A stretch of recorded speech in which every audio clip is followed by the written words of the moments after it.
It all started with something as small and harmless as a doghouse.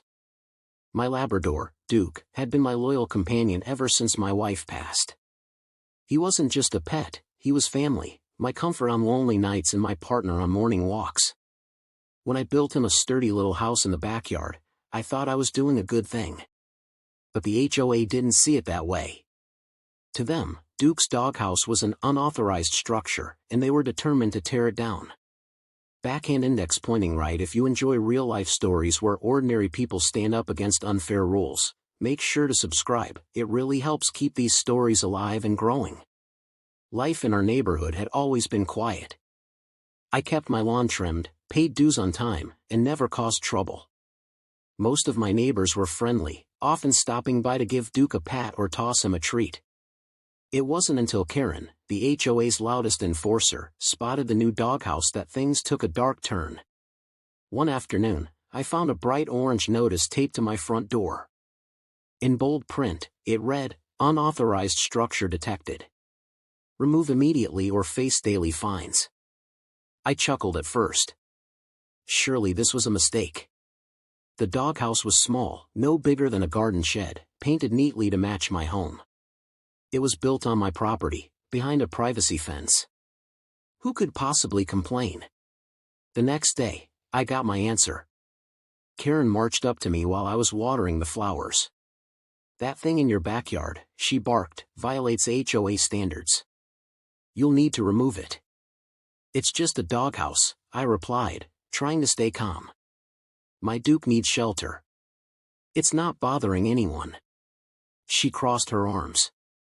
"Rules are rules. No structures without HOA approval. Period." "Did you even look at it?" I asked. "I don't need to," she said smugly. "The notice stands." Her arrogance lit a fire inside me. But before I could respond, she turned on her heel and walked away. Within days, the fines began. $50 for the first notice, then $100, then $200.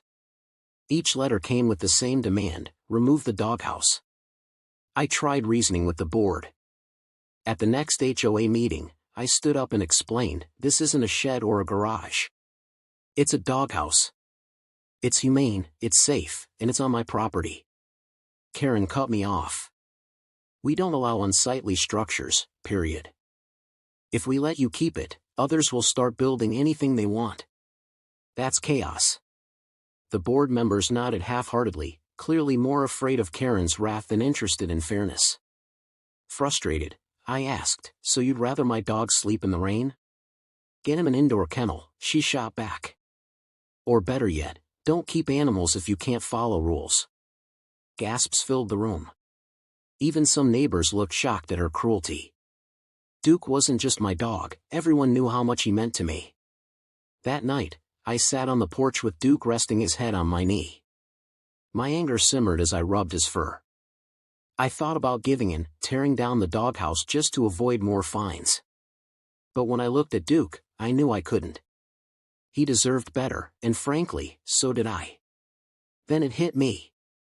If the HOA wanted to play hardball with rules, maybe it was time I reminded them of a few rules of my own, the kind written in actual law, not just their little handbook. The very next morning, I gathered every notice, every letter, and even took photographs of the doghouse from every angle.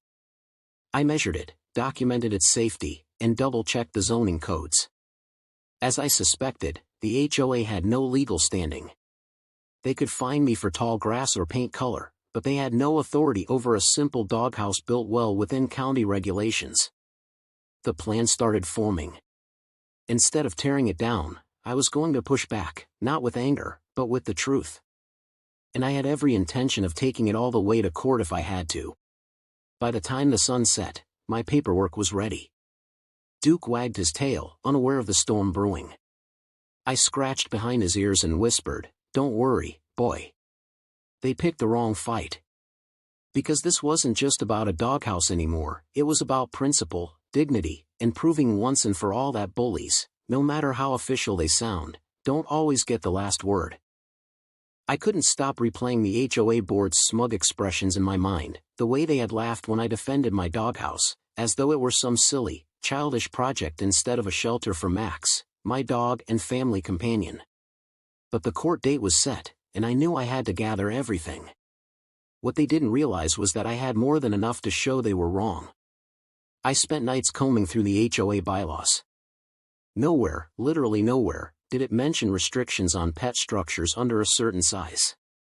The rules they tried to impose were based on amendments that had never even been voted on properly. They'd simply drafted proposals and started enforcing them as though they were law. My neighbor, Carla, an attorney with a sharp wit, agreed to help. She loved Max, too, and was horrified at the harassment. "They've overstepped, big time," she told me. "And if they push this without community approval, the court won't just dismiss their claim, they could actually be sanctioned." That gave me hope. The day of the hearing, the HOA president strutted in with a binder full of evidence and an air of arrogance. He smirked at me as if victory was guaranteed. But once we stood before the judge, their case unraveled. The HOA attorney argued my doghouse was a detached structure not permitted in front yards. The judge raised an eyebrow and asked, "Do you have photographs?" They presented grainy images of Max sitting proudly inside his wooden house. Carla stood and responded, calm but firm, "Your Honor, the HOA is attempting to enforce a rule that doesn't exist. The governing documents don't prohibit pet shelters of this size.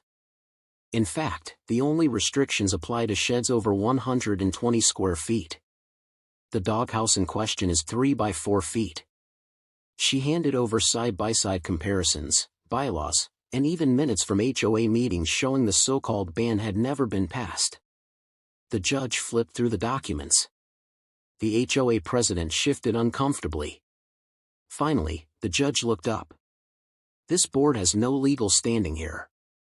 Mr. Carter," he nodded toward me, "you are free to keep the doghouse. Furthermore, the HOA is ordered to reimburse the defendant for court costs and damages related to harassment." The HOA president's face turned red as a tomato. I swear I saw him mutter under his breath. The gavel hit the block, and it was over. Neighbors who'd been dragged into disputes of their own later congratulated me. Carla said it best, "They thought they could bully you. Now they'll think twice before pulling stunts like this again." Max didn't know any of this, of course. He just wagged his tail when I came home, plopped into his doghouse, and barked like it was his kingdom.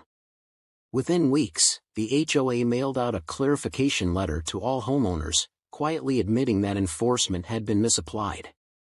Not once did they apologize, but the silence that followed was almost better. And then came the best part, because the court awarded damages, the HOA had to pay me nearly $3,000. They'd burned through community funds just to lose spectacularly. Several neighbors began demanding answers about how dues were being wasted on vendettas. The HOA lost not only money but credibility. The president was voted out at the next annual meeting. Standing in my yard, watching Max snore in his house, I realized this was bigger than a doghouse. It was about standing up to people who believe rules are weapons instead of guidelines. They thought I'd roll over. Instead, they ended up paying the price. Max had a shelter, I had my victory, and the HOA had its lesson. ANDEVERY TIMEI LO OKATTHATDOGHOUSENOW IDONTJUSTSEEWOODANDNALES ISEEPROOFTHAT FIG H10GBACKWASWORTH